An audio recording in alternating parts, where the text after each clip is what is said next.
From B Media Production, this is B Podcasting. Engage your audience with audio communication. Hi and welcome to episode 6 of B Podcasting, the podcast that explores the huge opportunities podcasts can bring to businesses looking for innovative ways to grow their brand. I'm Nick Schulberger. Coming up, we talk to CEO of the podcasting platform Omny Studio, Sharon Taylor, about where podcasting is heading, the benefits for brands, and also she reveals her tips on getting into the Apple's newer Noteworthy section. We also chat with Castaway Podcast Awards founder Dave Gertler to get his wrap on the industry. And as always, I'm joined by my co-host and podcast aficionado, Chris Ashmore. Hello, Nick. Yes, you remember last episode we spoke with Matthew Gain, the head of Audible Australia and New Zealand. Well, it's timely really that we spoke to him then because between then and now in the United States, there's been a lot of talk about Audible's general release of a podcast. Yes, Ponzi Supernova, about the crimes of Bernie Madoff, which started as an Audible original just on their platform and then, as you were saying, is now available on Apple and also free on Audible as an audiobook. Well, my prediction came true too, yeah? Or it's coming true? It is. Well, there's a movie and there's a podcast and there's an audiobook, although the audiobook and the podcast are sort of the same thing. But yeah, you're right, that content is being produced in a more... exclusively for the podcast genre, I suppose. It's not just somebody reading a book. They've really done... Well, I haven't listened to it as much as you have, but from what I've listened to, they've produced it pretty well. Yeah, I enjoy the subject matter as well, so I'll keep listening. It also, for me, highlights the big brands, Amazon, Audible, clamouring to take advantage of the podcast market. Because this isn't Audible's only podcast that's just been released. You've got another one that you're going to tell me about? Well, Audible's produced its first Australian podcast called Listen to Love with Australian personalities Tom Ballard and Joel Creasy. So that's interesting. Just after we spoke with Matthew, that they're enticing new listeners to the Audible platform. It's only available on audible.com.au and it's a free book, I suppose. You know, I've downloaded it as a book. Done as chapters, though, and is each chapter similar to a podcast, perhaps? I don't know if they call it chapters. I can't remember, but they're certainly broken down into about 6 episodes. And it's a typical podcast documentary style kind of thing on marriage equality in Australia. It is well done, and watch this space, I suppose, to see what more they're going to do in the future. Well, on that note, let's get on with the rest of our show today. Yes, well, we've heard so much about the Castaway Awards, and that is Australia's first podcast industry awards, that I finally get to talk with the founder, Dave Gertler, and he says the hundreds of nominations included both amateur and commercially produced podcasts. Here's a snippet. The strength of what I'm doing isn't about excluding people, it's about including people. For example, the distinction between podcasts that are produced by the ABC, SBS, the major newspaper publications, etc. There's obviously the question of, are they going to be judged by the same standards as the podcasts that are produced by just anyone who wants to make a podcast? The answer to that question was yes. That's Dave Gertler a little later. And for a company or organisation looking to get involved with podcasting but not sure what to do or whether it's all worth it, you'd best listen to today's guest, Sharon Taylor, the CEO of Omny Studio. Sharon says the passion and loyalty that listeners have for their favourite podcasts is reflected in the purchases they make of products associated with those podcasts. And she offers her ideas on the best ways a brand can amplify its message in a podcast. Now, Omny Studio is a podcasting platform, but it was initially developed for radio stations to repurpose and share their content. So first, I asked Sharon how podcasting is different to radio and whether she sees it simply as an extension of radio. I think that podcasting and radio share very similar DNA. I think that radio is more of a lean back and podcasting is more lean in. And when I say that, I mean that radio is such a linear experience. You can just turn it on, it's one to many, have it playing in the background. It's continually moving ahead. So you don't need to worry about where you come into the broadcast, for instance. Whereas podcasting, people are choosing to start at a certain point, usually the beginning, you'd hope, and they're actually choosing to interact with you. They want to listen to you and what you have to say for 20 minutes. It's not just something that happens in the background. I think there's a lot of overlap, but I think there's a lot of differences as well. If we can look at brands in particular and how they are involved with podcasts, how do you see podcasting as an attractive form for advertisers and for brands looking to get involved? Sure. Well, I think it relates back to the differences between radio and podcasting. I think that because I'm choosing to listen to you, because I've got that relationship with you, like I'm in someone's ears right now, and it's such a different way of listening to audio. It's so personal. You know, you think that these people are your friends and talking directly to you, and you're more willing to listen to what they've got to say, and that extends to branding, that extends to advertising. So there's different ways that brands can get involved. Obviously, you've got your kind of host-read ads, which mid-roll in the States have proved to be the most effective version of advertising. You know, something ridiculous out of Edison research, 80% of people are more likely to buy something if they hear it on a podcast.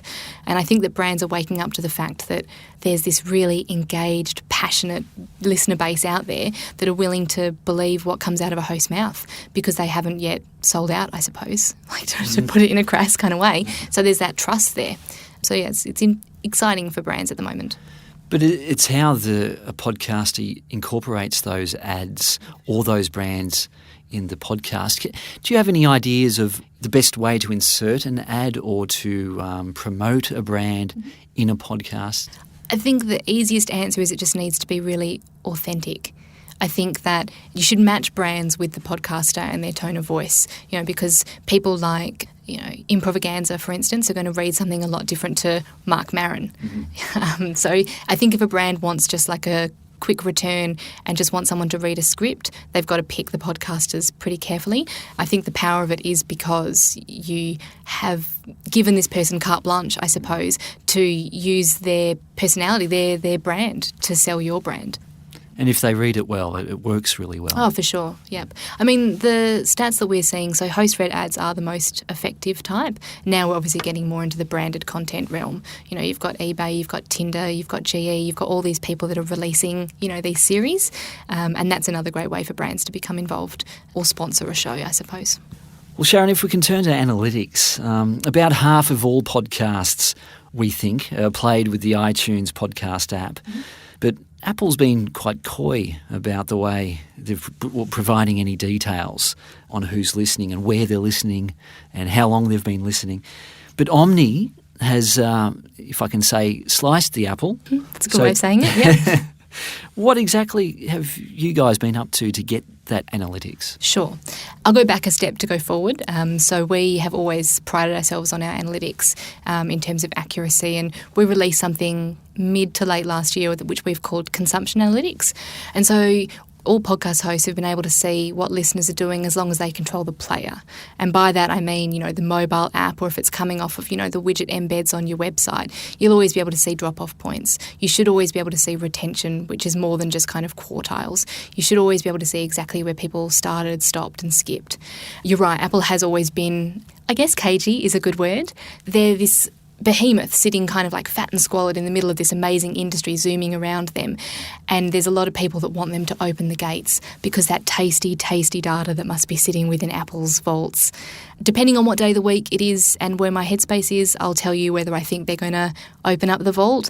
Today I'm leaning more towards I don't think they ever will. It's really not their MO to share that kind of data back out. What we've been able to do, though, is crack listening statistics. So that consumption analytics that I was talking about in Apple streamed plays. And this is where it starts getting a bit technical. So technically it's not a stream, it's a progressive download, but in the same way that you wouldn't call Spotify a progressive download service, I suppose.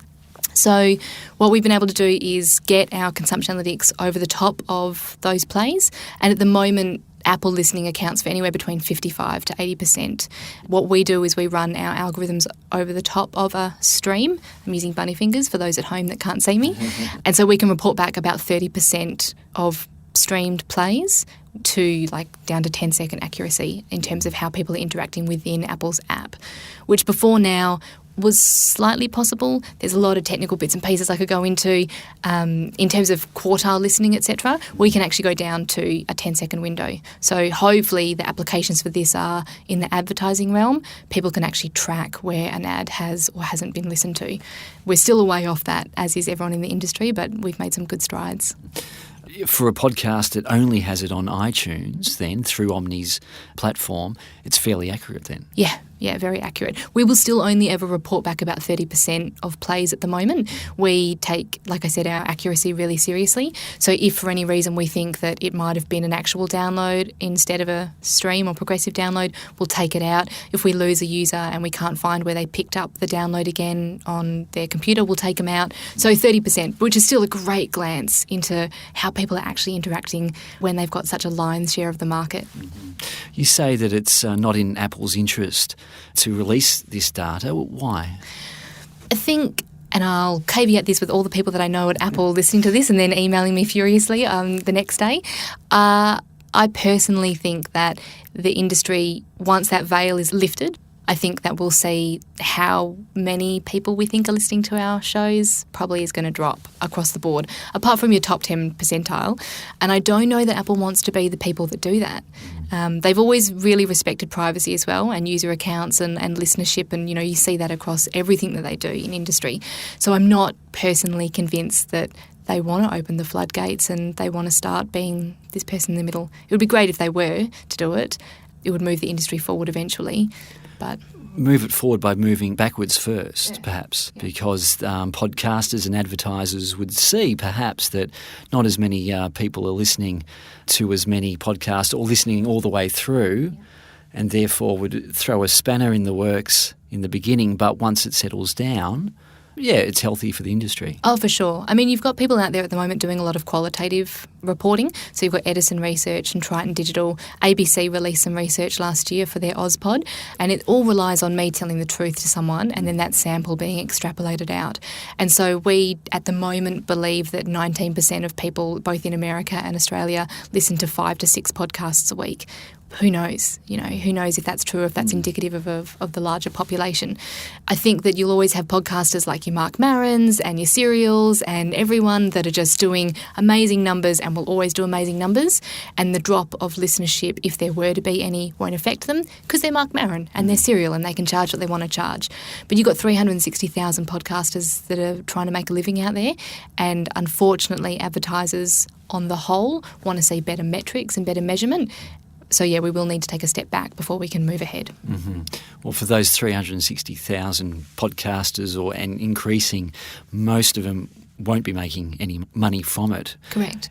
Are we moving ahead now where the big players or organisations, media companies are going to start getting bigger and bigger and taking over the industry, do you think? Oh, great. Good question. Yeah. So I think that radio will make stronger moves into podcasting. I think there's probably a mentality on radio side that they believe that podcasting has been waiting for them to arrive, which I don't fully subscribe to. I think that just repurposing your show's content and doing an hour-long podcast is not actually engaging for the listener.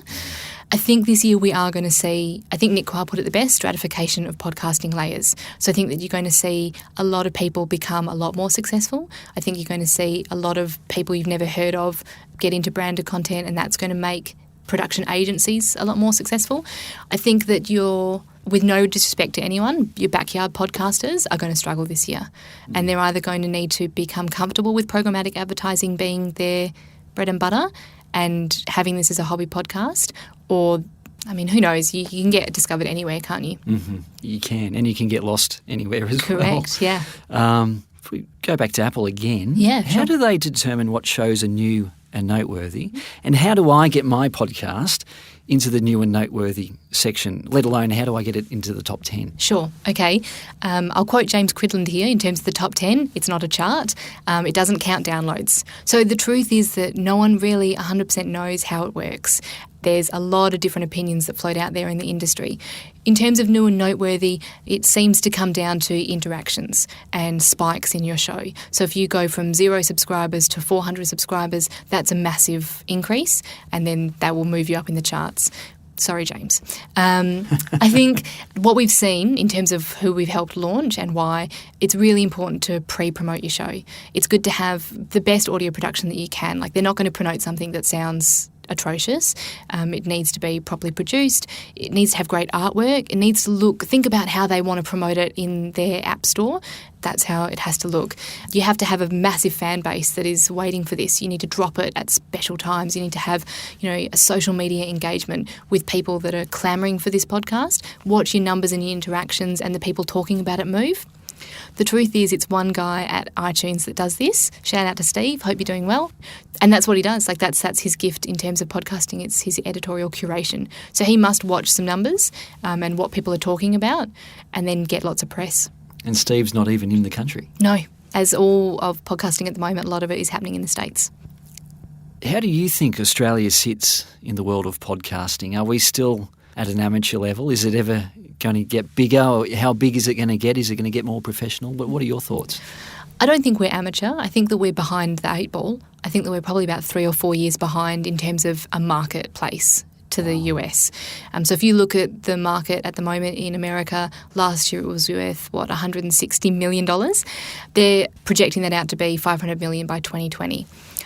Australia is not included in those numbers, obviously, and I doubt that it's there. If you're asking me about listenership, we're very much on par. So if you compare ABC's research with Edison's research that released, we've got exactly the same amount of awareness, we've got exactly the same amount of people consuming podcasts as a percentage, as opposed to like a huge population base. But yeah, we are. We're behind the ball. We've got advertisers that don't really understand the medium because it's still so nascent. We've got a lot of people that are reading about it that want to get involved but don't even know how to get started. You've got some of the best podcasts here, like Science Versus, that got picked up by Gimlet and moved to the States, which is great for the industry. It's still good for Australia, like any press is good press. So I think Australia's got some catching up to do, but I don't think that it's because of bad content we've got some of the biggest and best people out there podcasting at the moment. It's just a catch-up game. What's the money? There's not enough money. Correct. Really it's a catch-22. Once podcasting becomes an amazing thing to listen to in Australia, then the money will flow into it and then that will increase it again. It'll be a snowball effect, but it's the lack of resources or the money. Would that be right? Correct, yeah. Advertisers in Australia are not as open with their checkbooks as they probably are in the States because, again, you've got, your Mark Marons and your Gimlets and your Wonderies and your everyone and their dog over there that are making huge names. So I think that once Australian advertising money starts to flow, then we'll see a big step forward, which will be fantastic for the industry and everyone in it. Absolutely. Well, Sharon, what's the future of Omny? Can you divulge any secrets of developments in the coming months or years? Yeah, of course. Yeah. Well, world domination, obviously, number one, right off the bat. We're going to keep doubling down hard on the tech. So what we'll do next is probably do some testing with video ads. So we want to get into video in a decent way because I think that's a natural extension of audio. Home listening, so play around with Alexa and Amazon to see what we can do there. Continue refining the analytics. We're thinking about making our Apple iTunes analytics open source so that every other kind of podcast host out there can report the same level of insight back because it's the only way the whole industry is going to move forward. And then, continue taking the world by storm. That's Sharon Taylor, CEO of Omny Studio.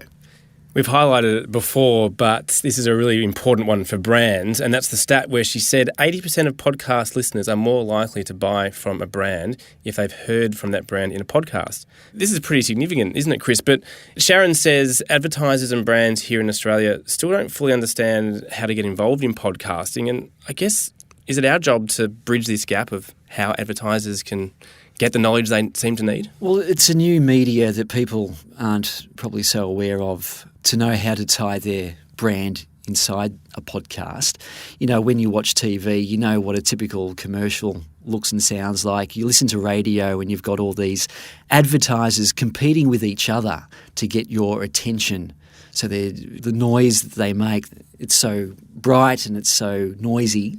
It has to be because radio can be on in the background while you're cooking dinner or, doing something else. So they're really trying to jump into our faces, into our ears. Well, that's right. So they're not competing with only what's on the radio, but everything else that's happening in the world. Whereas podcasting, as we've heard continually throughout these episodes, it's more of an intimate conversation that you're listening to, say, two wonderful people like us speaking. And if you bring in an advertiser, you don't want to interrupt that feeling that you're having with the relationship of the podcast. So the advertiser or the brand has to be welcomed by the hosts so that it doesn't intrude on the experience. Yeah, and doesn't jar. That's right. So how brands can get involved, how that helps with them, it's to understand the intimate nature of what a podcast is. But clearly if done correctly, as Sharon said, that lean-in kind of listening experience to a podcast, the stats show that if advertisers get it right, it's a powerful tool for them. Well, 80%. I mean, that's huge. But we must move on with our next guest. Yes, well, the next chat is with Dave Gertler, the founder of the Castaway Awards, Australia's first industry awards for podcasting. And good on him for taking it up on himself to organise the nominations. Yeah, well done. He's had to organise, of course, the nominations themselves, 23 judges in total, all of the sponsorship that goes with it, and then finally putting on the night of nights at the Giant Dwarf Theatre in Sydney with host Timbo Reid. Which apparently went off really well. It was fantastic, yes.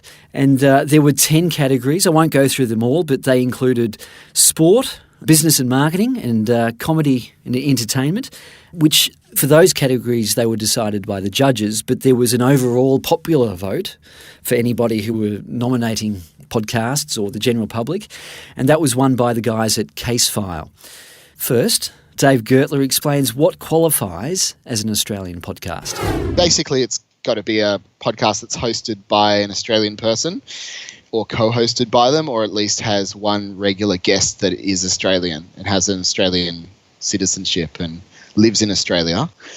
Funnily enough, we did get one American podcast enter the awards, and I had to actually email them and say, look, it seems like you're not an Australian podcast, and this is an Australian podcast award. So they were quite embarrassed when they realised what they'd done. But there weren't really any restrictions. I had a lot of good advice from people from the start along the lines of the strength of what I'm doing isn't about excluding people, it's about including people. For example, the distinction between podcasts that are produced by the ABC, SBS, the major newspaper publications, etc., there's obviously the question of, are they going to be judged by the same standards as the podcasts that are produced by just anyone who wants to make a podcast? The answer to that question was yes. In the first year, yes. The idea was to bring everyone together and let's take a look at what this podcasting medium looks like in Australia, and let's have a listen to how everyone sounds. And yeah, everyone was judged by the same sort of set of standards. Well, outside of the awards, how do you see the future of podcasting in Australia in the next 12 months and beyond? One thing I think is on the rise is the idea of branded podcasts. There were a couple that actually played a part in the awards, and one of them got nominated as a finalist. That's a direction that I can see the Australian podcast industry moving, and also the Australian creative agency land having a really good chance of introducing to the corporate world. I really like the idea of more creativity and more big corporates taking on the idea of using a podcast to spread positive messages about their brand. Do you see that podcasting is becoming a much bigger industry and will continue to be so? Yeah, I would say so. I mean, it's been growing globally, steadily over time. One of the things is that the audience has a long way to go, and there's just got to be a surge in uptake of podcasting as a pastime in Australia that hasn't quite happened yet. One of the obstacles that I broached when I was doing the Castaway Awards was trying to get the message across to people that these are not just the podcast awards only for the podcasters. It's also a celebration of the podcast medium, and it's there to promote podcasting to the uninitiated and to those who are just curious about it. So one of the exciting things that I've had happen to me since the awards is people from my circle who came to the event, and that triggered a real curiosity about podcasting that has made them go and discover all these great podcasts. So Things like that, things like an event like the Castaway Awards or other types of events that grow the buzz around podcasting so more people sit up and take notice and find ways to incorporate it into their daily lives, that will make a big difference. I agree. That's one big concern with me is if the podcasting industry becomes too much of a closed shop where industry podcasters just converse with each other and it's not shared, or the wider Australian audience is not a consideration. And perhaps that's where we turn to branded podcasts or larger organisations to bring sort of a more broader, good quality podcasts to the general population. What are your thoughts?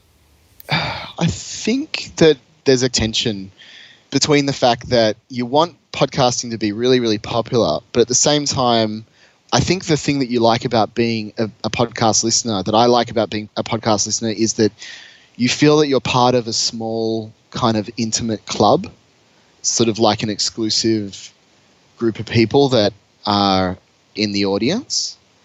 You know, like you think of a television audience and it's like the great thing about it is that everyone watches MasterChef or The X Factor or Survivor. I don't know what people are watching these days. And you can go and talk about it with your friends and other people at the water cooler. Whereas podcasting, I guess the appeal of it is that, you know, it's a more of a specific type of connection that you feel with the other listeners because there's so much niche content out there. That's Dave Gertler. Stay tuned for next year's awards by going to castawayawards.com.au. Now, we have regular water cooler discussion around our office about podcasts that we're listening to. So what does that say about our workplace? Well, I don't know about the workplace, but maybe it says we're a bunch of nerds.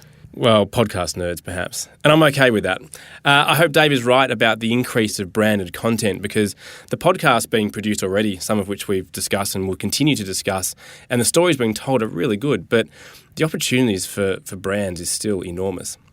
And in coming episodes, we're actually going to pick up that theme again while we're joined in the studio by our digital marketing expert, Beck Kempster, and she's going to discuss ways brands can best utilise podcasting in their content marketing. But that brings this episode to an end. So that you don't miss out on all that's coming up, why not subscribe to Be Podcasting in Apple Podcasts or Stitcher? And if you found this valuable, we'd love you to leave a review. And for more about us, go to be.com.au. From all of us at Be Media Production, thanks so much for listening.